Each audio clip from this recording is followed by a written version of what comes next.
Bonjour à tous et bienvenue dans ce journal. Voici tout de suite les titres que nous allons développer dans cette édition. Ouvert exceptionnellement pendant 3 semaines à l'occasion du plan Grand Froid, les centres d'hébergement d'urgence pour les sans-abri fermeront leurs portes ce mercredi. Reportage à Bessancourt avec le Secours populaire. Deux Valdoisiens en route pour le 4L Trophy. Ils sont étudiants et participeront à la 20e édition de ce raid humanitaire à destination de Marrakech. Nous partirons à leur rencontre en fin de journal. Ouvert avec la vague de froid mi-janvier, les derniers hébergements d'urgence mis à la disposition par les communes fermeront leurs portes le 8 février. Pendant 3 semaines, municipalités et associations ont été particulièrement sollicitées pour venir en aide aux sans-abri. Reportage à Bessancourt avec le Secours populaire. C'est une des dernières livraisons pour cette équipe du Secours populaire au gymnase de Bessancourt. Depuis 3 semaines, entre 50 et 70 sans-abri occupent ce lieu d'hébergement d'urgence mis à la disposition par la mairie dans le cadre de l'opération Grand Froid. Le lieu est géré par l'association Espérer 95 qui s'occupe également de la plateforme téléphonique du 115. Mais pour les denrées alimentaires, les kits d'hygiène ou les vêtements, ce sont les associations comme la Croix-Rouge ou aujourd'hui le Secours populaire qui se sont mobilisées. On a dû amener 10 kilos de sucre. En lait, on a dû amener 200 litres de lait, une dizaine de caisses de pain. Mais en vêtements, là, nous avons bien une dizaine de cartons de vêtements et de chaussures et 4 caisses avec des couvertures. Et on avait 2 caisses de produits d'hygiène aussi. Le plan Grand Froid touche à sa fin et mercredi 8 février, les 6 lieux d'hébergement d'urgence seront fermés dans le Val d'Oise. Mais si les températures sont de nouveau repassées dans le positif, le problème des sans-abri reste entier et ce sont les associations qui restent en première ligne, hiver comme été. Nous recevons très régulièrement des SDF. Durant l'été, nous en avions, je crois, à peu près 8 ou 9. Là, ce sont des personnes qui sont très mobiles. Nous en avons 3. Donc, un que nous avons retrouvé ici. Ce sont des personnes que nous accueillons 3 fois par semaine à l'épicerie et à qui nous distribuons de l'alimentation qui tient compte de leur mode de vie, c'est-à-dire des sandwichs, des salades toutes prêtes. Et lorsque nous pouvons, nous essayons de leur préparer des plats pour qu'ils puissent un petit peu s'alimenter, surtout quand il a fait très très froid. Avant que cette structure soit ouverte, nous leur avions donné des plats que nous avions cuisinés pour qu'ils puissent manger chaud.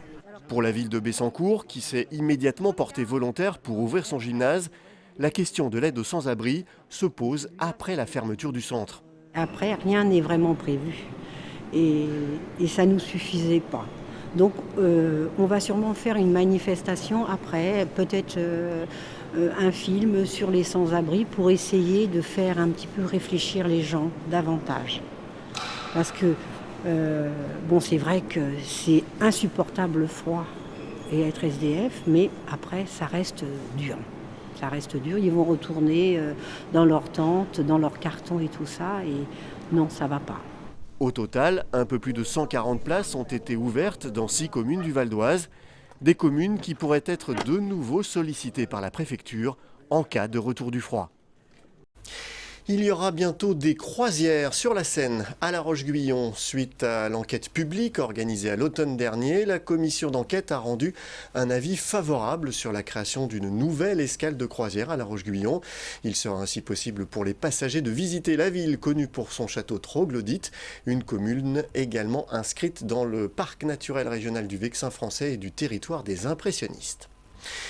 Ils ont 21 ans, étudient à l'IPAG en école de commerce et se sont lancés un défi, participer au 20e mythique 4L Trophy pour boucler leur budget. Corentin et Thomas ont fait appel au conseil départemental et à la ville de Saint-Leu-la-Forêt. Ils partiront le 16 février pour Marrakech. Philippe Pémal. Dernière ligne droite pour Corentin et Thomas. Ces 2 jeunes étudiants valdoisiens participent au célèbre 4L Trophy, le raid d'aventure humanitaire qui fête cette année sa 20e édition. Pour les aider à boucler les 8 000 € nécessaires au financement de leur aventure, le conseil départemental du Val d'Oise s'est transformé en sponsor. Alors, on leur a apporté une aide financière et matérielle, donc une aide financière de 1 200 € pour les aider dans leur projet, dans la globalité de leur projet.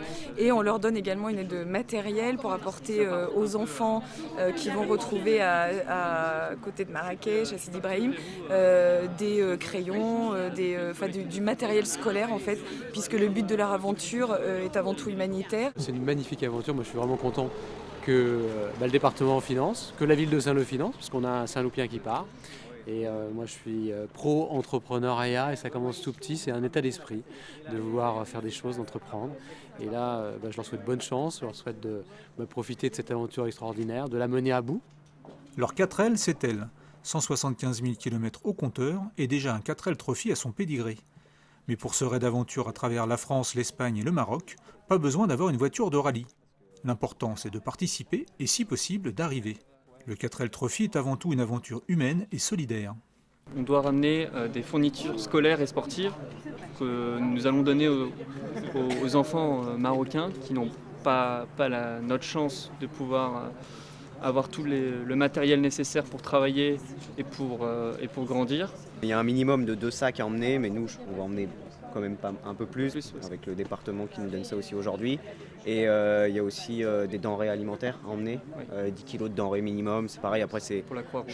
Chacun fait comme il veut, s'il y en a qui veulent emmener 30 kilos, ils emmènent 30 kilos, c'est à voir aussi en fonction du poids de la 4L, etc. C'est quelque chose, une démarche aussi personnelle par rapport à ça. Corentin et Thomas s'élanceront de Biarritz vers les pistes marocaines le 16 février. Arrivée prévue 10 jours plus tard à Marrakech, après un périple de 6000 km.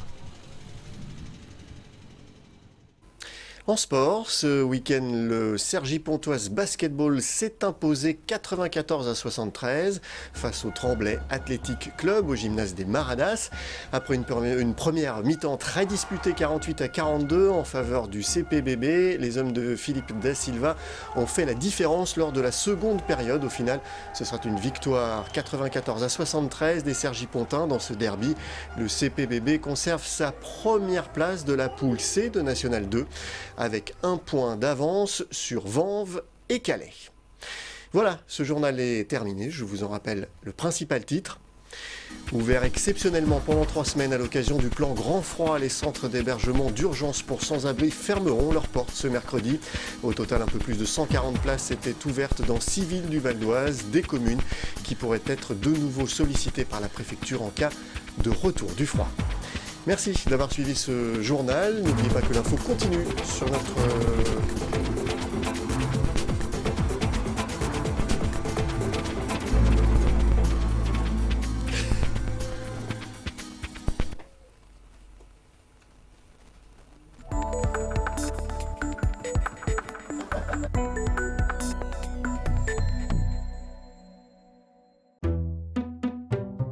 Le clocher en pierre est classique, le reste de l'église beaucoup moins.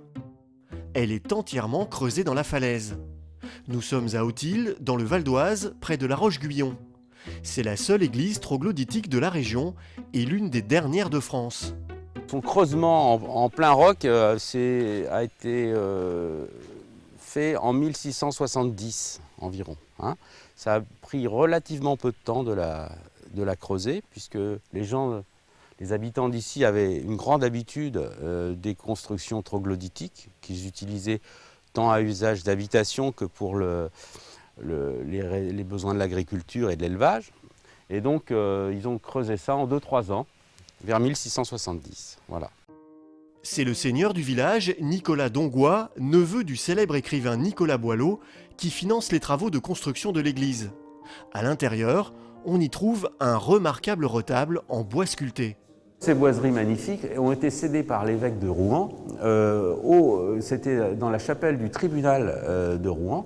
Et on peut même imaginer, elles sont antérieures à la réalisation de cette église. On peut même envisager que l'église a été creusée dans des dimensions adaptées à ce retable en vue de l'installer.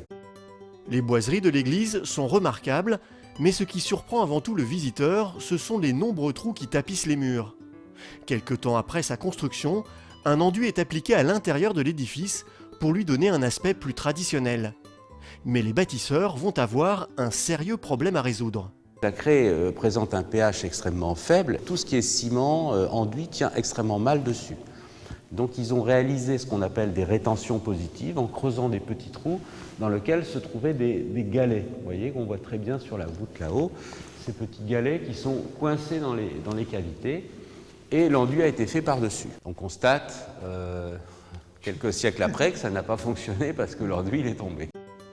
Après plus de 300 ans de bons et loyaux services, l'église a dû être rénovée.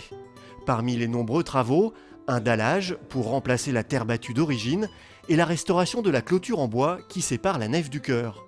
Il a fallu près de 2 ans à une entreprise spécialisée dans les boiseries d'art pour restaurer cette partie qui était en fait à l'origine plus abîmée que n'est le retable. On peut admirer la qualité de travail de la sculpture sur bois qui est tout à fait remarquable, qui a été reprise par le sculpteur sur bois qui a travaillé au moment de la restauration. Les angelots, les pots à feu, enfin tout ça c'est vraiment quelque chose de magnifique. Fermée au public, l'église Notre-Dame de l'Annonciation reste un lieu de culte où l'on célèbre encore quelques messes. Elle se visite sur demande auprès de la mairie d'Autils.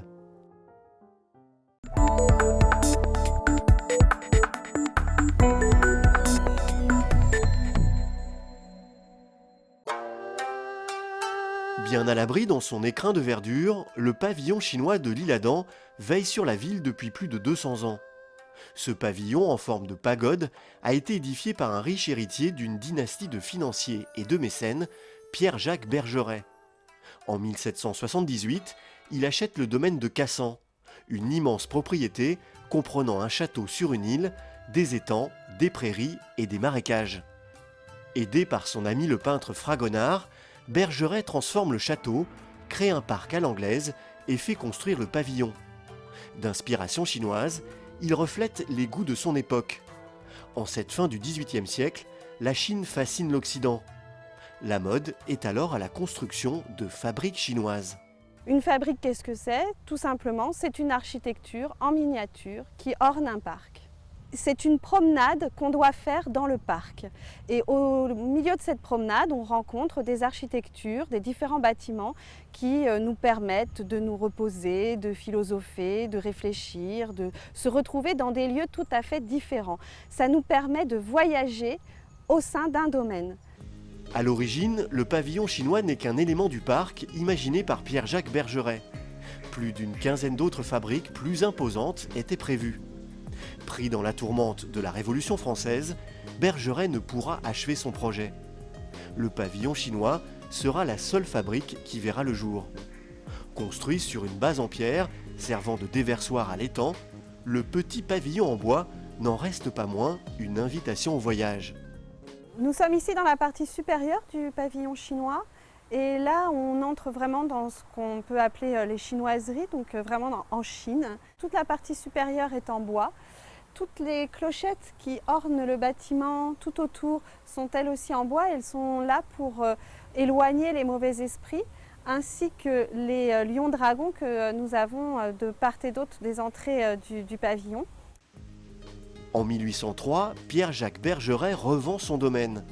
Au fil des décennies, 2 nouveaux châteaux verront le jour, mais les bombardements alliés de 1944 sonneront le glas du domaine qui tombe dans l'oubli. En 1971, la ville de l'Isle-Adam rachète le pavillon et le restaure pendant 4 ans. Il a été inauguré en 1975 et ensuite laissé en libre accès. Et malheureusement, il a été détruit, abîmé. Et il faudra attendre 2008 pour avoir une nouvelle campagne de restauration. Et à partir de 2008, il sera fermé au public et ouvert sur visite guidée. Classé monument historique en 1965, le pavillon chinois de l'Isle-Adam est l'une des 4 dernières fabriques du XVIIIe siècle réalisées en France.